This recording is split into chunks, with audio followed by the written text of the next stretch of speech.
할렐루야. 오늘도 말씀을 사모하는 우리 성도님들 위해 하나님의 은혜가 충만하기를 기도합니다.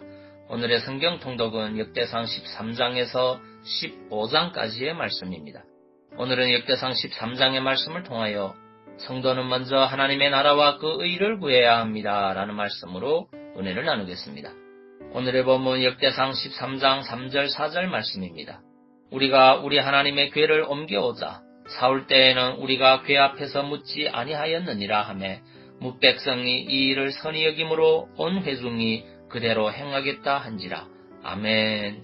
역대상 13장을 보면 다윗은 예루살렘으로 수도를 옮긴 직후 다른 무엇보다도 기랴이아림에 70년이나 방치되어 있던 하나님의 궤를 예루살렘으로 운반하려는 시도를 하였습니다. 우리가 이를 인간적인 시각으로 바라보면 참으로 납득하기 어려운 일이라고 아니할 수 없습니다. 왜냐하면 당시의 상황은 주변 국가의 정복이나 국가를 보다 확고한 전성시대로 만들 정치 군사적 행동이 필요한 중요한 시기였기 때문입니다. 사실 왕의 입장에서 볼 때 앞서 언급한 사실보다 중요한 것도 없습니다.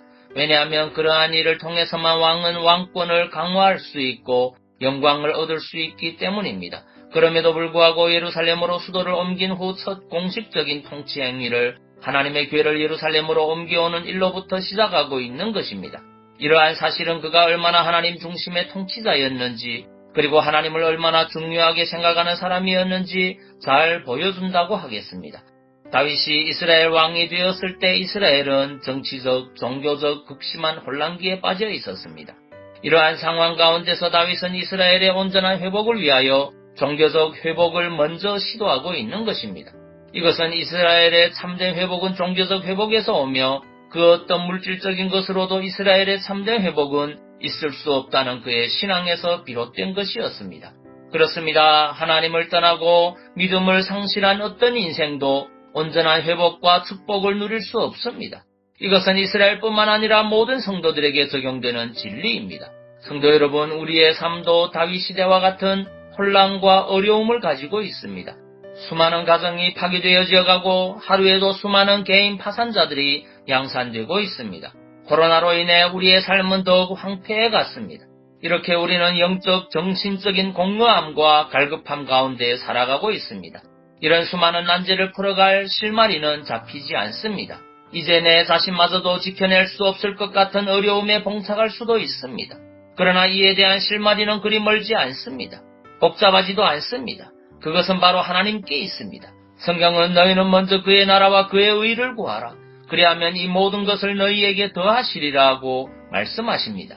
즉 우리가 하나님의 나라와 그 의를 구하기만 하면 하나님께서 우리의 모든 문제를 해결하여 주신다는 말입니다. 그렇습니다, 여러분. 하나님께서는 하나님을 바라보는 자에게 구원을 주시고 주께 의뢰하는 자로 수치를 당치 않게 하십니다. 그러한 의미에서 우리의 위기는 물질적 빈곤도 군사적 위협도 아닙니다. 양식이 없어 주림이 아니며 물이 없어 가람이 아닙니다.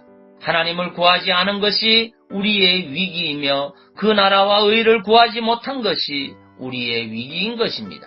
그러므로 성도 여러분, 늘 하나님을 의지하고 먼저 그의 나라와 그 의를 구하시기 바랍니다. 오늘도 하나님과 동행하여 승리하는 성도님들 되시기 바랍니다. 로마서 12장 2절 말씀입니다. 너희는 이 세대를 본받지 말고 오직 마음을 새롭게 함으로 변화를 받아 하나님의 선하시고 기뻐하시고 온전하신 뜻이 무엇인지 분별하도록 하라. 아멘. 기도하겠습니다. 사랑의 주님, 위기의 시대를 살아가고 있는 우리의 삶이 오직 하나님 안에 해답이 있음을 고백합니다. 먼저 하나님의 나라와 의를 구하여 주님의 은혜를 덧입는 성도 되게 하옵소서. 우리의 얄팍한 지식을 내려놓고 주님께 순종하게 하옵소서.